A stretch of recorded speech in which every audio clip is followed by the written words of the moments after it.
Boa noite, irmãos. A paz do Senhor para todos.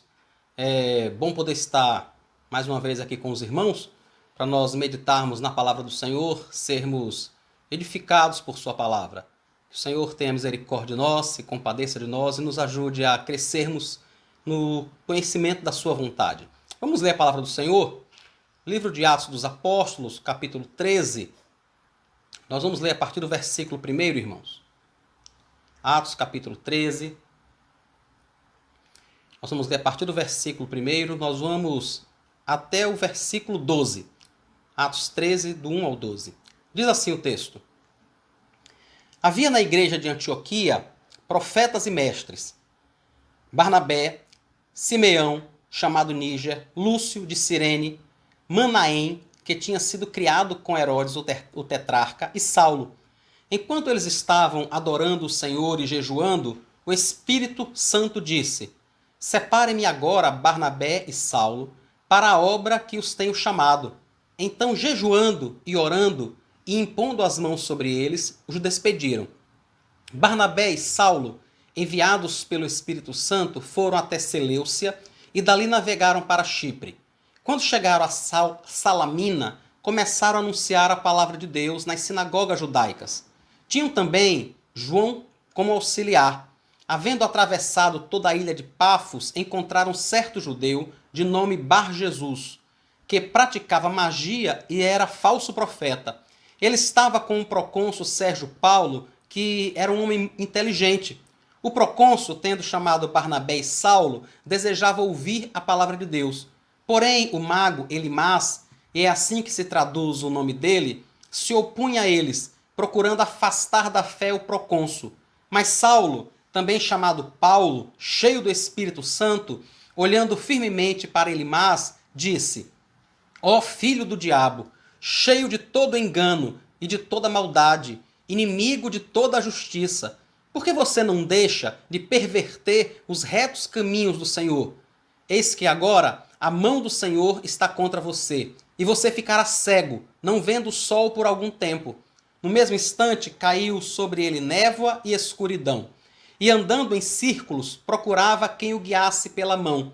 Então o procônsul, vendo o que havia acontecido, creu maravilhado com a doutrina do Senhor. Amém. Vamos orar ao Senhor, irmãos. Senhor Jesus, nós agradecemos ao Senhor por mais uma vez podermos meditar na palavra do Senhor. O modo como o Senhor operou na igreja primitiva, na igreja dos primeiros séculos, fazendo com que o Evangelho chegasse até nós, tem muito a nos ensinar, e o Senhor tem feito isso pela Tua palavra. Rogamos ao Senhor que, no nome de Jesus, nos ajude a extrair do texto aquilo que é relevante para a nossa vida hoje, de modo que nós possamos conhecer melhor ao Senhor, de modo que nós possamos servir melhor ao Senhor. Quero rogar a Tua bênção sobre cada um dos irmãos, cada uma das pessoas que nos acompanha agora pela internet. Que a Tua bênção esteja sobre a vida deles, sobre a casa deles, para a glória do santo nome de Jesus. Amém. Irmãos, o livro de Atos dos Apóstolos, em alguns momentos, já houve comentaristas que chegaram a falar do livro de Atos, dizendo que, na realidade, talvez ele pudesse ser chamado de Atos do Espírito Santo. E diz isso, irmãos, por conta do modo como o Espírito Santo atua no livro de Atos, Nós vemos que, na realidade, isso já foi dito pelo próprio Senhor Jesus. No começo do livro de Atos, no momento em que Cristo está sendo assunto, elevado aos céus, é o próprio Cristo quem diz que seria assim e que faz com que Lucas registre dessa forma. Atos 1:8 diz assim, é o Senhor Jesus falando: Mas vocês receberão poder ao descer sobre vocês o Espírito Santo, e serão minhas testemunhas, tanto em Jerusalém, como em toda a Judéia e Samaria e até os confins da terra. Então, o próprio Cristo já tinha dito que, na realidade, quem iria operar, quem iria dinamizar, dar força e vida àquela missão, seria o próprio Espírito Santo. Os irmãos seriam apenas instrumentos. Eles deveriam apenas aguardar, eles deveriam esperar, quando eles então seriam revestidos do poder do Espírito Santo e cheios desse poder, tomados pelo Espírito Santo, então eles haveriam de produzir toda aquela obra missionária que o Senhor disse que eles deveriam fazer. Nesse texto que nós lemos hoje, irmãos, eu acho que é um dos textos que isso fica mais claro, o modo como o Espírito Santo está guiando todo o processo missionário na igreja do primeiro século. E eu queria compartilhar esse texto com os irmãos em 3 tópicos. Primeiramente, mostrar, irmãos, que é o Espírito Santo, é o próprio Espírito, quem escolhe, quem levanta aqueles que deverão ir para a obra missionária.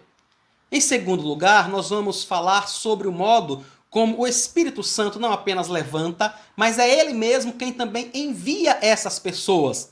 E num terceiro ponto que nós vamos ver é que o Espírito Santo, além de levantar, de chamar tais pessoas, além de as enviar, ele vai à frente. É o próprio Espírito Santo quem vai à frente e que realiza toda a obra. Ele é a força propulsora do começo ao fim das missões na igreja do primeiro século e daí em diante, por todos os anos. Por esses 2000 anos de história da igreja tem sido assim. O Espírito Santo tem operado para que a sua igreja produza tudo o que tem produzido até o momento.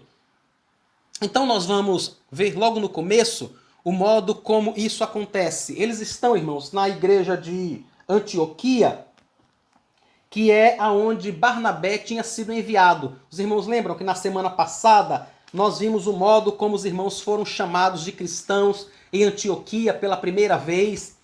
E a igreja começou a crescer ali, com muitos irmãos, né, que fugiram da perseguição em Jerusalém e chegaram até Antioquia, que era a 3ª cidade do Império, a 3ª maior cidade do Império Romano. Vários irmãos chegam até ali e então a igreja em Jerusalém resolve mandar Barnabé, que era um judeu, mas nascido em Chipre. Ele na realidade conhecia todos os costumes judaicos, mas ele era um helenista, né? Era um homem de fala grega. Então ele é o mais indicado para estar ali em Antioquia e cuidar daquela igreja.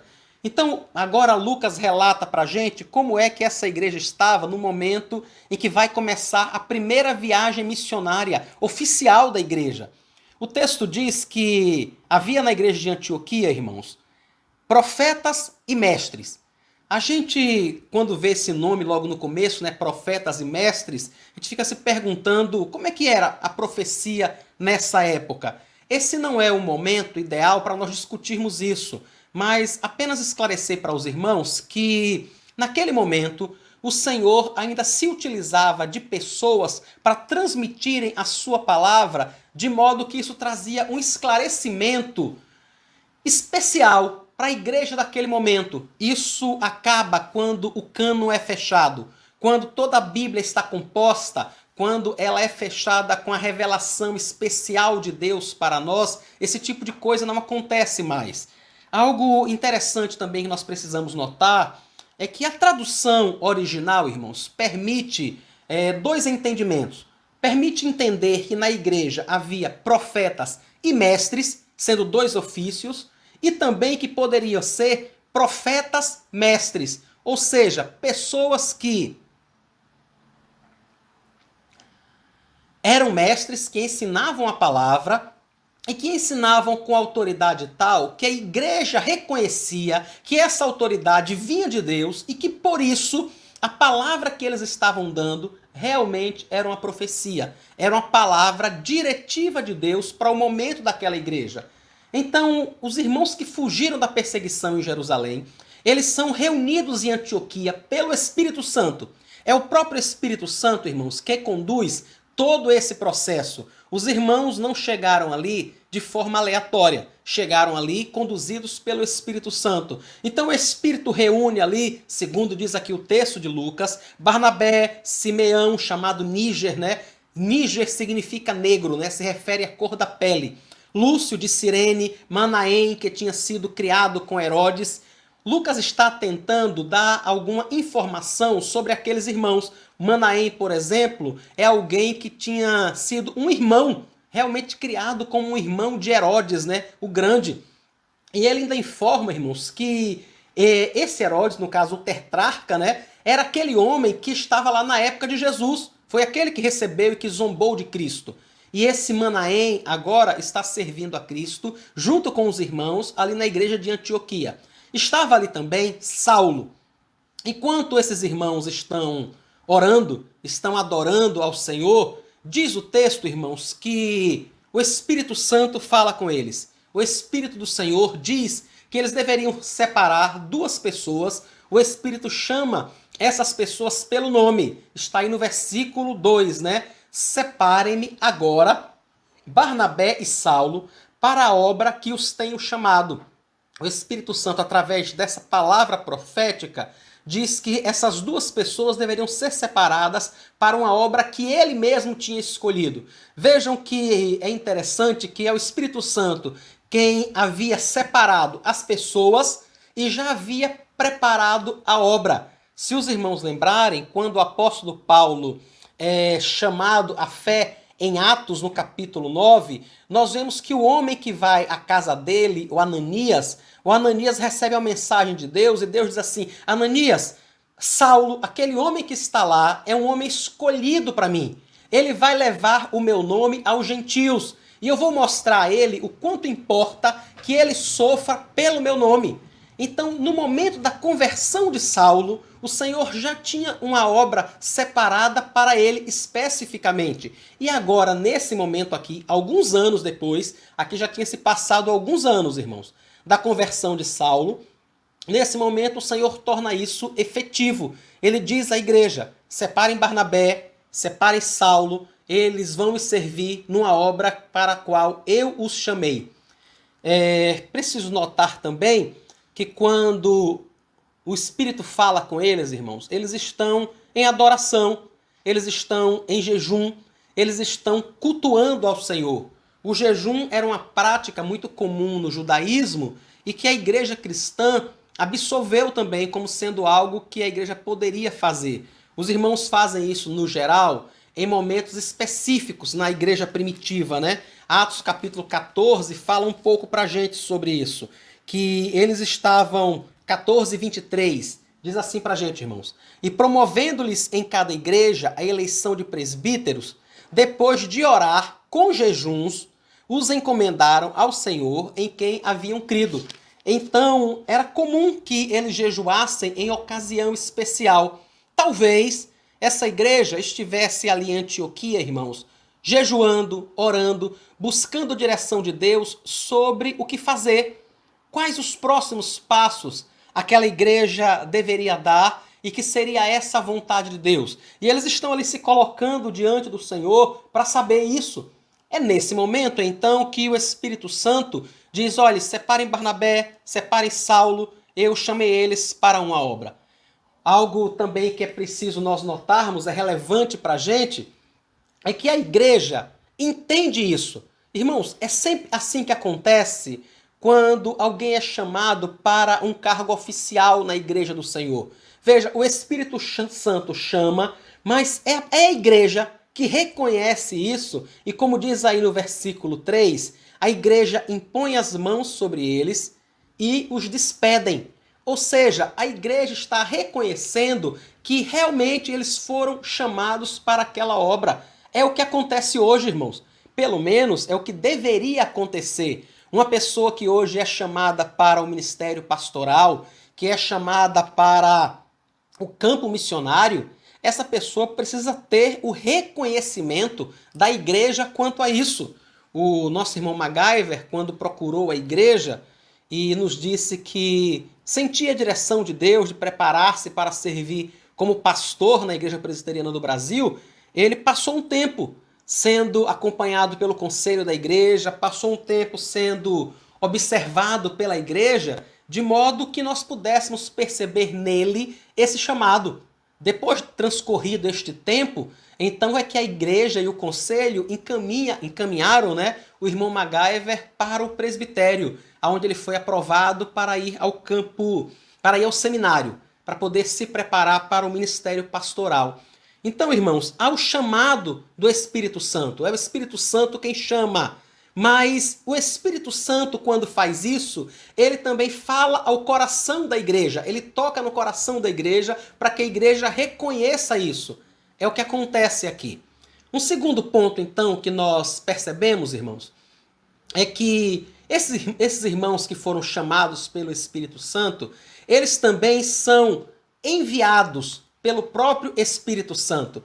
É muito interessante, importante notar, no versículo 3, diz que a igreja impõe a mão sobre eles, jejuma, ora, impõe a mão sobre eles e os despedem. Mas vejam que no versículo 4 diz assim: Barnabé e Saulo, enviados pelo Espírito Santo, foram até Seleucia e dali navegaram para Chipre. Ou seja, o Espírito Santo fez com que Lucas registrasse, de modo que eu e você pudéssemos perceber que há a atuação concomitante, paralela, do Espírito Santo e da igreja. O Espírito Santo chamando, a igreja reconhece e faz a parte dela e envia. Quando a igreja envia, ou seja, o próprio Espírito Santo também está enviando. É isso que eu e você aprendemos juntando os versículos 3 e 4 aí de Atos 13. Jejuando e orando, impuseram as mãos e despediram aqueles irmãos. Barnabé e Saulo são enviados pelo Espírito Santo. E aí eles vão até Seleucia e dali navegam para Chipre. É sempre assim, irmãos. Há uma atuação completa do Espírito Santo nos dois polos, naquele que é chamado e na igreja que envia. Os missionários, irmãos, são pessoas que estão submetidas à igreja. É muito importante, é muito relevante que eu e você entendamos, irmãos, que não deve existir prática missionária dissociada da vida da igreja. Isso não é bíblico, isso não edifica, isso não é bom. Acontece algumas vezes de irmãos que entendem que foram chamados por Deus para o ministério pastoral, que foram chamados por Deus para o campo missionário, que foram chamados por Deus para plantar uma igreja em determinado lugar, mas não querem se submeter à direção da igreja. Irmãos, entendam que quando nós falamos sobre a direção da igreja, nós estamos falando sobre o Espírito Santo que está nessa igreja. Como nós vimos aqui, foi o Espírito Santo quem chamou. O Espírito Santo, irmãos, não foi uma voz que foi ouvida do nada. Esse Espírito usou uma pessoa para falar. E agora esse Espírito Santo falou ao coração dos irmãos que estavam ali. E os irmãos enviam. E Lucas, o Espírito Santo, falando através de Lucas, diz que é o Espírito Santo quem envia. Então não deve haver trabalho solo. É preciso entender que se Deus chamou você para o ministério pastoral, a igreja vai reconhecer isso. Talvez você possa dizer assim, mas e se a igreja não reconhecer? E se a igreja não concordar que Deus me chamou para o ministério pastoral? O que eu posso dizer a você é que se submeta a Deus através de sua igreja. Não se rebele. A rebelião não é algo de Deus, irmãos. Se tem uma coisa que fica muito clara na Bíblia constantemente, é o quanto eu e você e cada um de nós estamos debaixo de autoridade.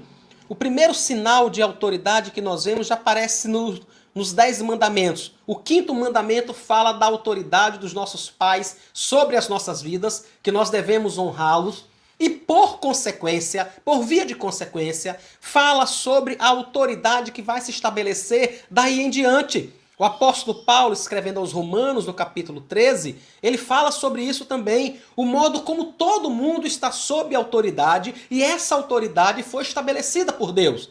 Então, se você sente no coração que foi chamado para algo, mas a igreja não reconhece isso, vá buscar Deus.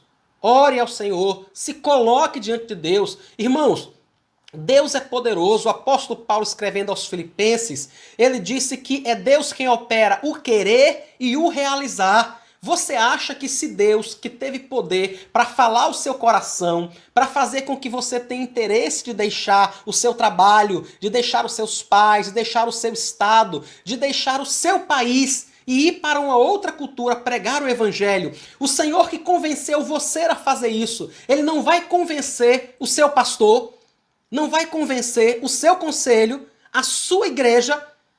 Se ele falou com você, ele vai falar com a sua igreja. Tenha certeza disso. Ele é poderoso para fazer infinitamente mais do que aquilo que pedimos ou pensamos. É Ele quem opera o querer, é Ele quem opera o realizar. Se isso não aconteceu, entenda, você pode ser uma pessoa que tem muito amor pela obra missionária, pelo campo missionário, que tem muito amor para cuidar de pessoas, mas o Senhor não lhe chamou para o ministério pastoral. O Senhor não lhe chamou para o campo missionário se a sua igreja não reconhece isso. Entenda, irmãos, se não reconhece, vá orar até que Deus mude a sua igreja ou mude o seu coração. Mas se rebelar não é nunca uma opção. A igreja precisa não somente reconhecer, como enviar essas pessoas. E o Espírito Santo é quem faz isso. Eu já conversei com pessoas, irmãos, que disseram que o pastor dela tinha um coração muito duro. O pastor dessa pessoa, né? Tinha um coração muito duro. E que o conselho da igreja era muito incrédulo. Não conseguia perceber o chamado de Deus na vida daquela pessoa. Irmãos, isso é apenas uma desculpa para mascarar a rebeldia que existe no coração daquela pessoa. O desejo de autonomia, que não é de Deus. Não é de Deus isso, irmãos. O Senhor vai chamar pessoas e vai falar com a igreja também. Quando isso acontece, então, a igreja precisa se planejar. Aquilo que é conduzido pelo Espírito Santo no meio da igreja, irmãos, acaba promovendo um planejamento. E o Espírito Santo se responsabiliza por enviar essas pessoas. Foi o que aconteceu com Paulo e foi o que aconteceu com Barnabé, que, por sinal, ainda levaram João Marcos com eles. Quando o Espírito Santo chamou esses irmãos, eles precisavam pensar para onde ia, de onde viria o sustento, como eles iriam se manter, o que iriam fazer. E esses irmãos fizeram tudo isso. Tudo isso aconteceu entre o momento em que o Espírito Santo chamou e que a igreja impõe a mão sobre eles e os despede. E que diz o versículo 4, o Espírito Santo foi com eles. Eles tinham um planejamento, tinham uma ideia do que fazer. É isso que eu e você precisamos fazer enquanto igreja, irmãos. Quando nós entendemos, quando a igreja entende que Deus chamou alguém para ir ao campo missionário, para ir ao seminário se preparar para o ministério pastoral, nós precisamos nos planejar de como isso vai acontecer. Precisamos ser pessoas responsáveis, irmãos. Algumas pessoas dizem assim, não, mas Deus não é soberano. Não é Ele que toma conta de todas as coisas. Verdade, irmãos, verdade. Mas a soberania de Deus também diz que eu e você devemos planejar.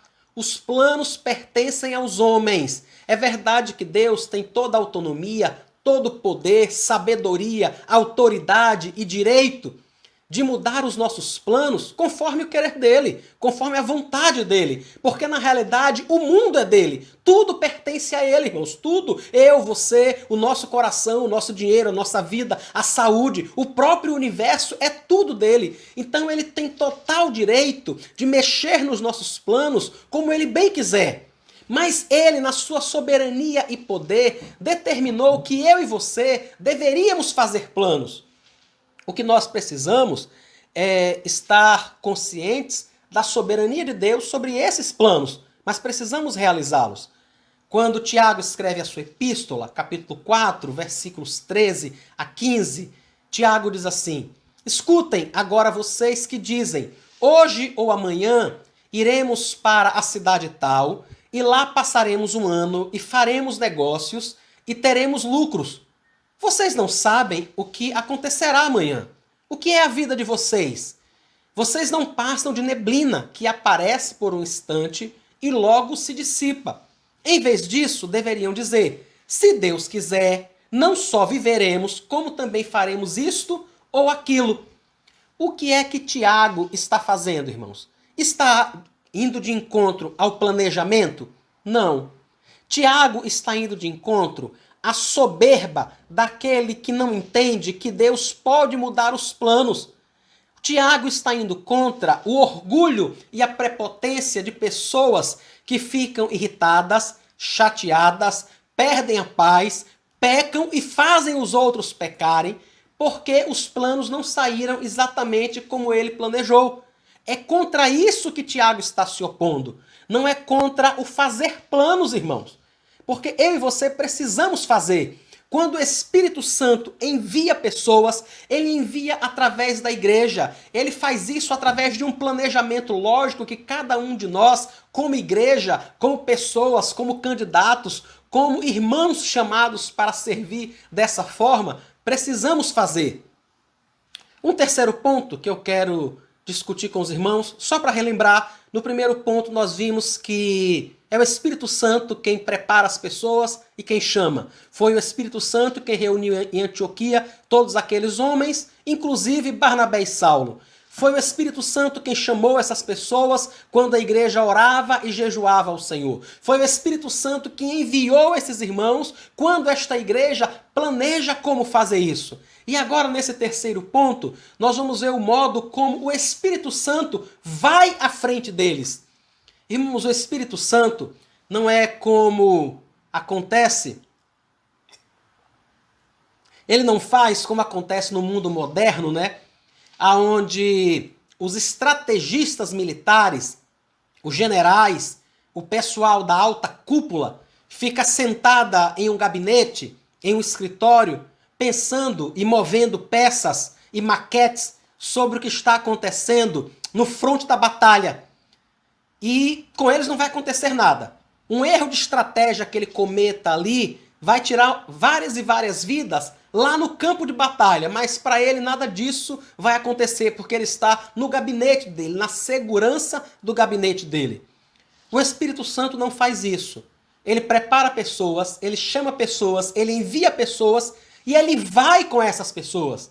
Ele vai com elas capacitando, enchendo de poder, abrindo as portas que são necessárias, fechando as portas que devem ser fechadas para que a obra seja realizada, porque a obra não é de Barnabé, irmãos. A obra não é de Saulo, a obra não é de Paulo, a obra não é da igreja de Antioquia e nem dos líderes da igreja em Jerusalém. A obra é do próprio Espírito Santo e ele sabe como cuidar dessa obra. É isso que está acontecendo aqui.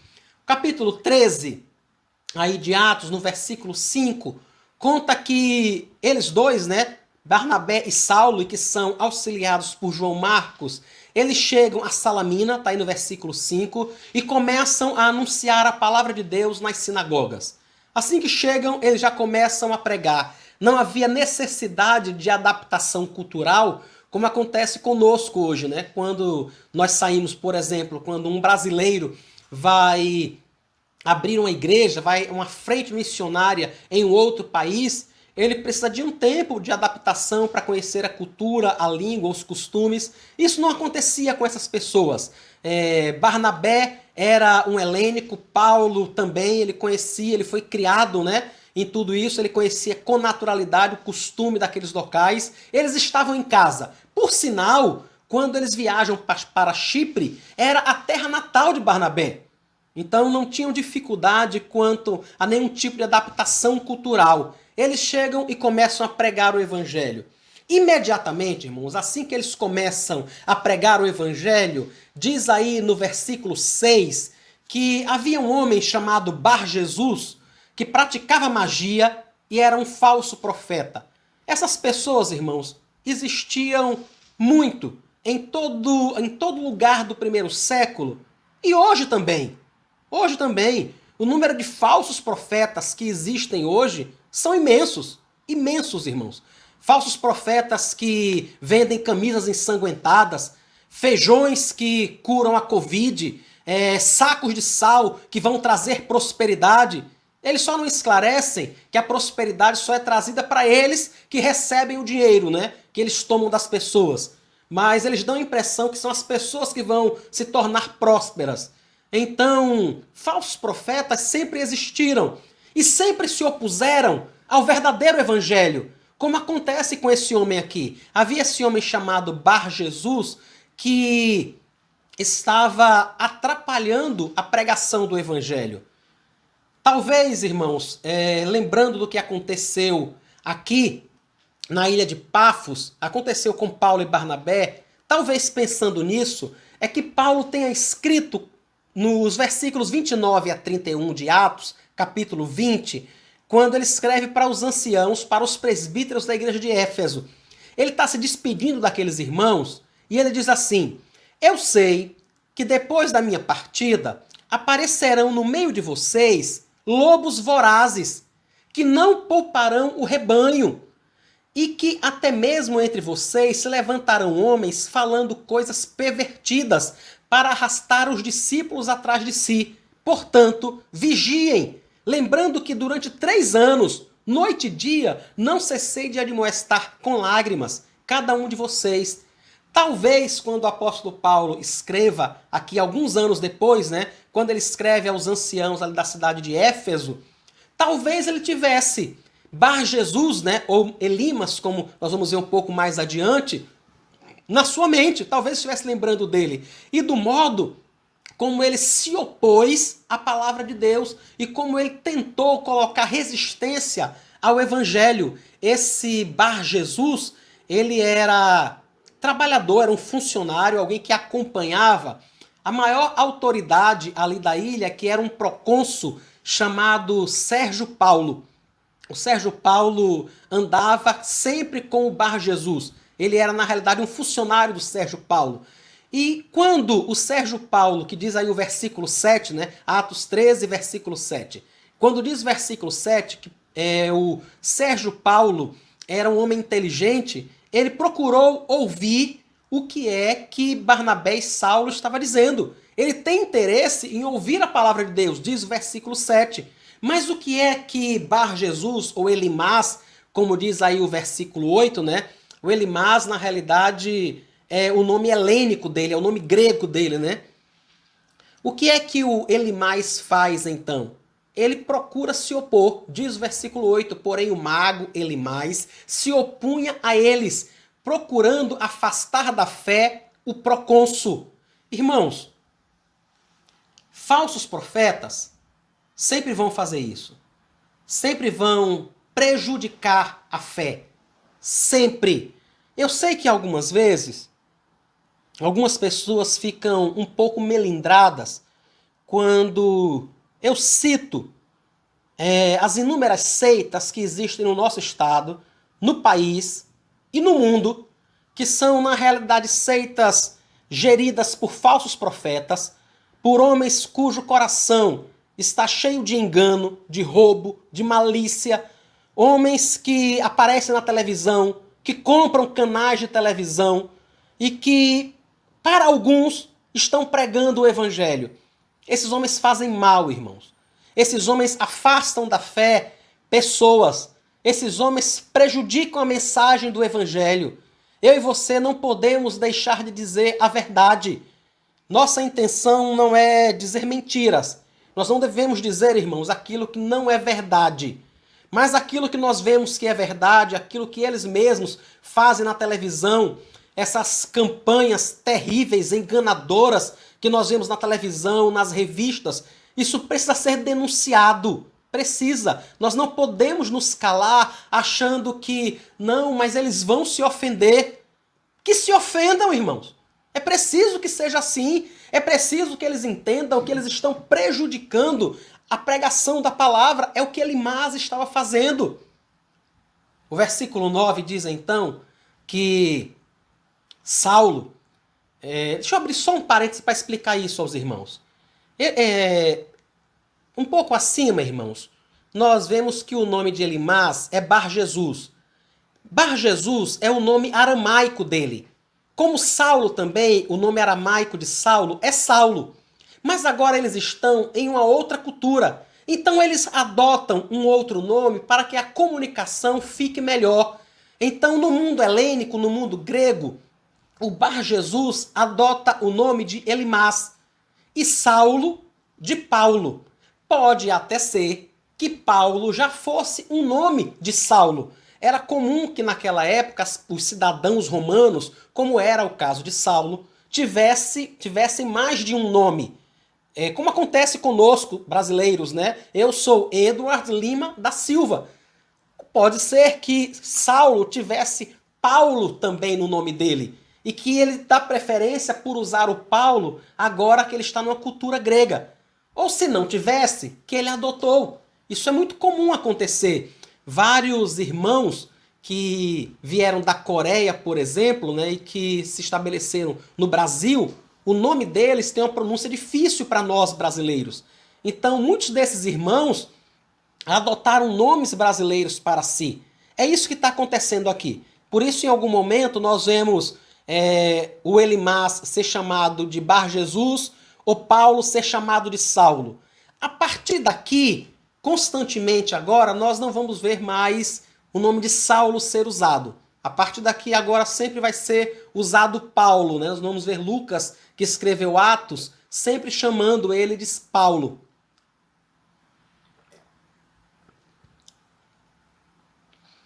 Então, fechando parênteses, o que é que acontece?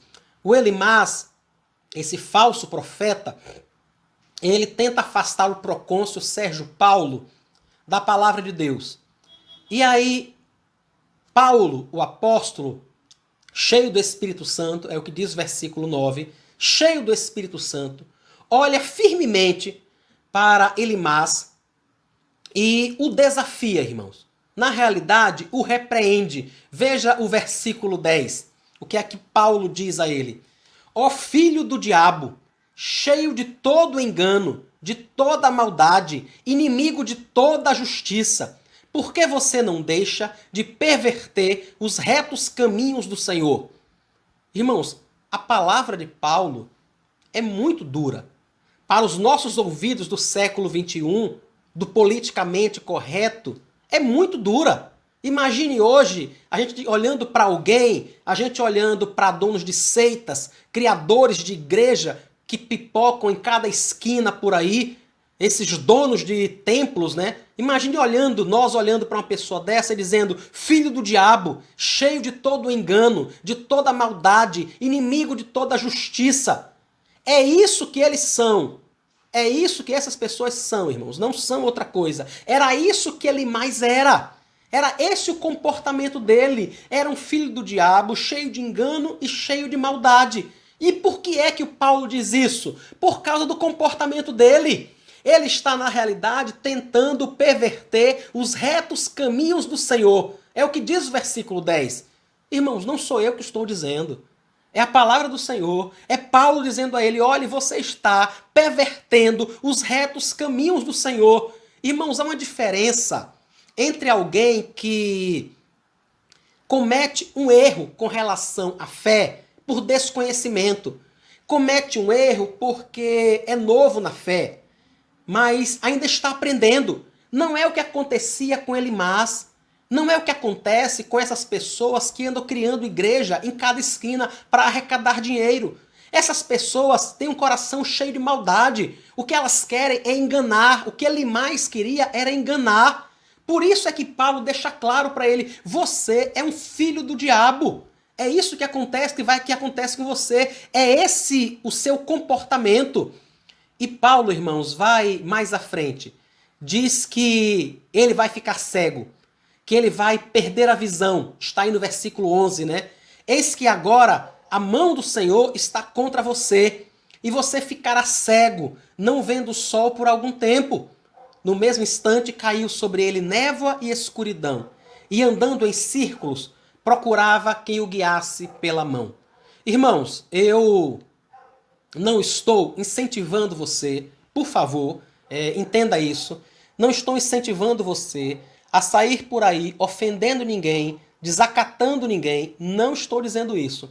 O que eu estou dizendo é que pessoas que pregam heresias, nós precisamos dizer que o que ela está pregando é heresia.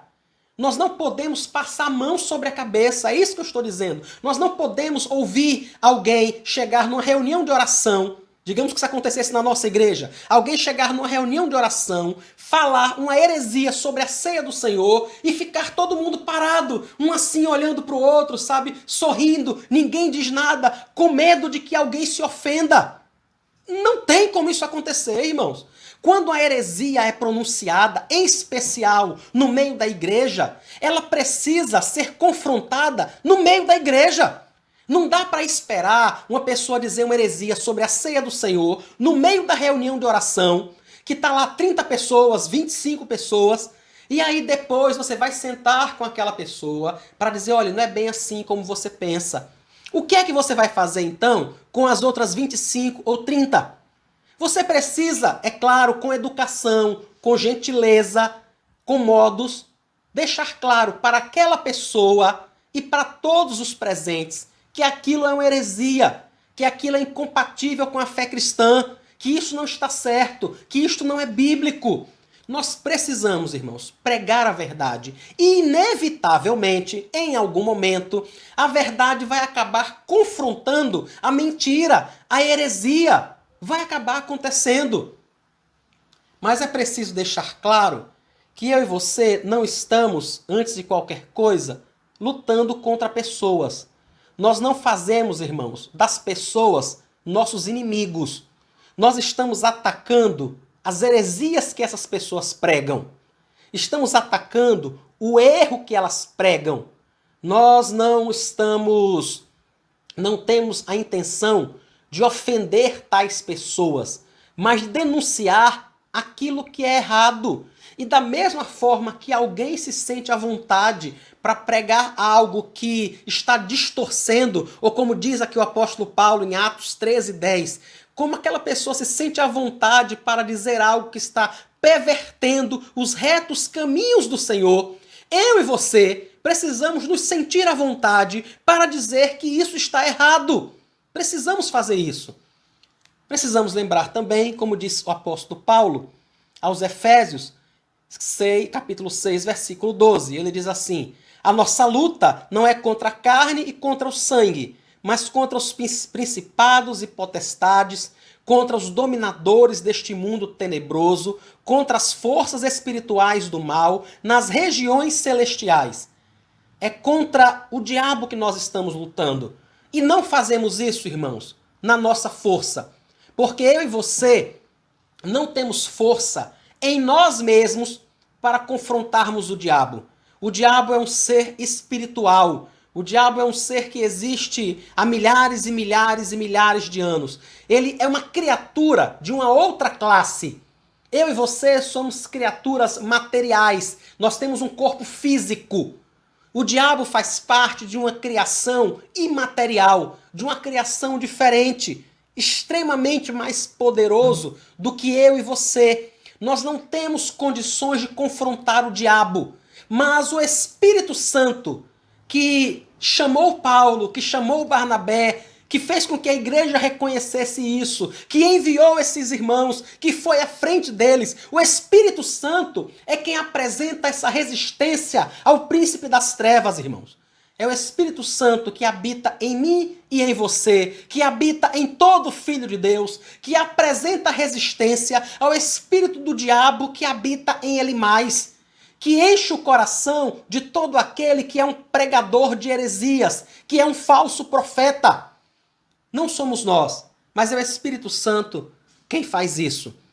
E nós precisamos entender que é o próprio Cristo quem edifica a sua igreja. Por isso, eu e você, irmãos, não precisamos temer quando o diabo se levanta através de pessoas tentando barrar a marcha da igreja. Não precisamos ter esse tipo de receio. Mateus capítulo 16, versículo 18, diz assim: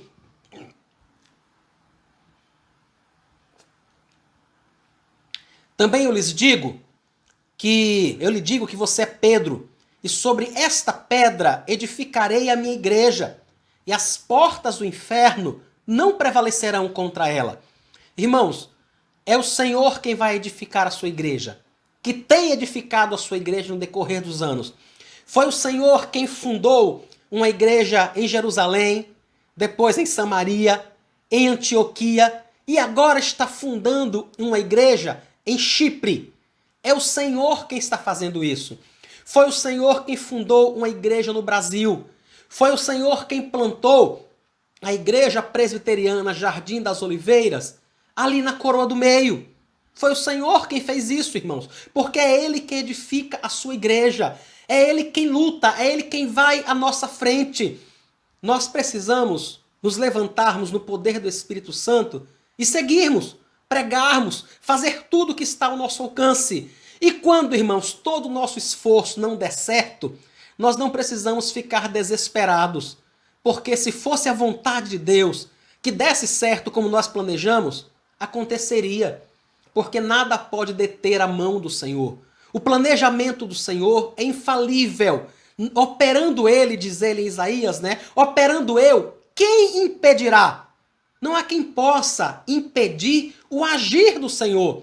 Por isso, eu e você podemos descansar. Se for a vontade do Senhor, igrejas vão ser plantadas nesse ou naquele lugar. Se não for a vontade do Senhor, não irão. O que nós não podemos fazer é sermos preguiçosos ou não irmos com medo do diabo. Isso é que nós não podemos fazer, irmãos. Se o Senhor nos chamou, nos levantou para isso, nós precisamos ir. Lucas, capítulo 10, versículo 19, diz que o Senhor haveria de nos dar autoridade e que iria conosco. Lucas 10 conta quando o Senhor manda os apóstolos e discípulos, né, são 70 deles, em missão. O Senhor ainda estava aqui e manda eles em missão. Lucas 10, 19 diz o seguinte, quando eles voltam, o Senhor conversando com eles. Eis que eu dei a vocês autoridade para pisarem cobras e escorpiões, e sobre todo o poder do inimigo, e nada absolutamente lhes causará dano. Irmãos, por favor, não esqueçam disso. Não esqueçam dessa palavra. O Senhor nos deu autoridade para pisarmos cobras e escorpiões e todo o poder do inimigo.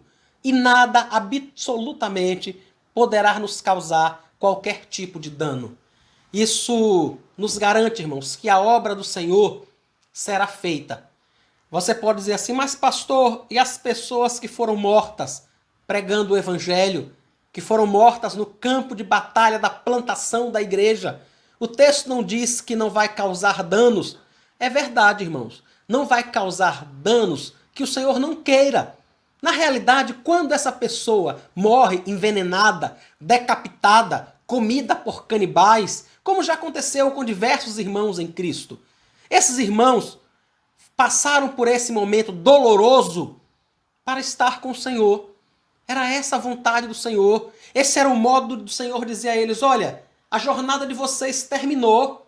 Irmãos, nós estamos em um mundo de pecados e a estocada final desse pecado sobre a nossa vida, sobre a nossa existência nesse mundo, vai se dar pelo modo como nós morremos. E sim, alguns irmãos vão morrer dessa forma. Alguns irmãos já morreram em acidentes de carro, quando estavam indo pregar o evangelho em algum lugar. Já morreram assim que chegaram em um lugar para pregar o evangelho e foram comidos por canibais. Quantos irmãos passaram por isso? Mas estão todos eles com o Senhor. Eu e você não devemos temer nada disso. Devemos pregar o evangelho, irmãos. O versículo 12 termina nos dizendo o que aconteceu. Exatamente como nós terminamos na semana passada, né? Na semana passada nós vimos, irmãos, que o evangelho continuava a crescer. A palavra de Deus se multiplicava. Está aí em Atos 12, 24, né? Herodes se levanta contra a igreja, mas Atos 12, 24, foi o final do sermão da semana passada, diz assim, a palavra de Deus crescia e se multiplicava. Agora, Atos 13, versículo 12, no final de mais esse parágrafo, de mais esse momento que Lucas narra da história da igreja, diz o seguinte, então o procônsul, vendo o que havia acontecido, creu, maravilhado com a doutrina do Senhor. Aqueles irmãos enfrentaram resistência. Um homem que estava cheio de engano, um servo de Satanás, tenta se opor à pregação do evangelho. Mas o Espírito Santo, através daqueles irmãos que estavam ali, tiram aquele impedimento do caminho. A palavra do Senhor é pregada. E o procônsul Sérgio Paulo se converte e entrega a sua vida ao Senhor. Irmãos, a palavra do Senhor vai triunfar sempre. Sempre. A palavra do Senhor vai continuar a crescer. É isso que a história de Atos conta pra gente. Nada pode parar a marcha da igreja do Senhor, que é levantada, sustentada, mantida, edificada pelo Espírito Santo.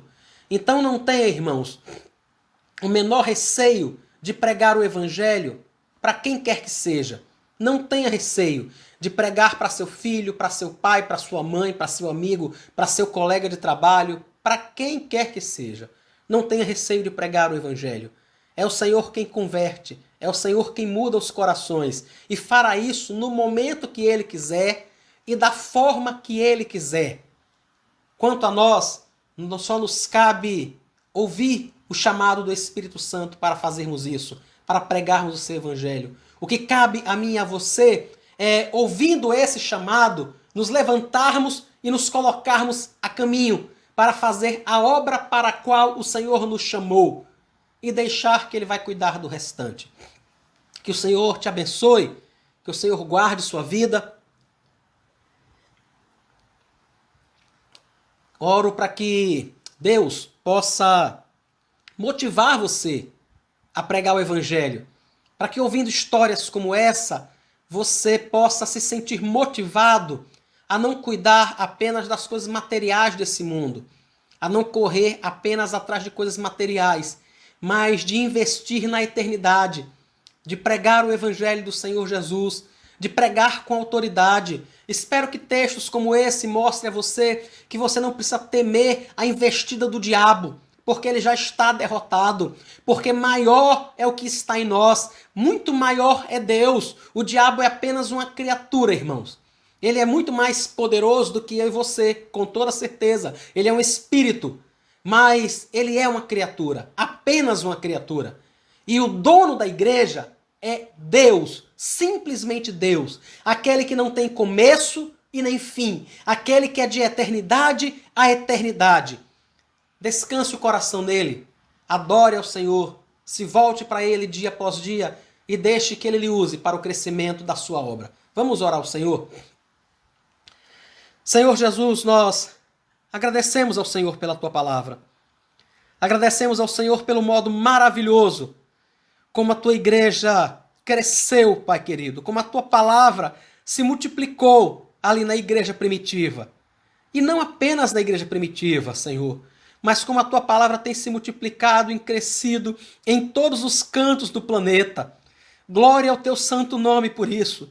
Nós nos sentimos muito honrados, Senhor, por fazermos parte deste povo, por fazermos parte, Senhor Jesus, da Tua igreja, porque nós também fomos alcançados por essa palavra e agora somos chamados, comissionados pelo Senhor a pregar esta mesma palavra. Obrigado por tão grande privilégio. Queremos pedir ao Senhor que encha o nosso coração de disposição de viver a Tua palavra, de viver à sombra do Teu evangelho para o louvor do Teu nome. Que nós possamos pregar sem nenhum tipo de temor, sabendo que o Senhor está conosco e que a Tua obra será feita. Nós Te louvamos, Pai, agradecidos no nome santo de Jesus. Amém. Que o Senhor te dê uma semana em paz, irmãos. Que o Senhor te abençoe, que o Senhor te guarde e que nós possamos voltar a nos reencontrarmos em breve, no nome santo de Jesus. Amém.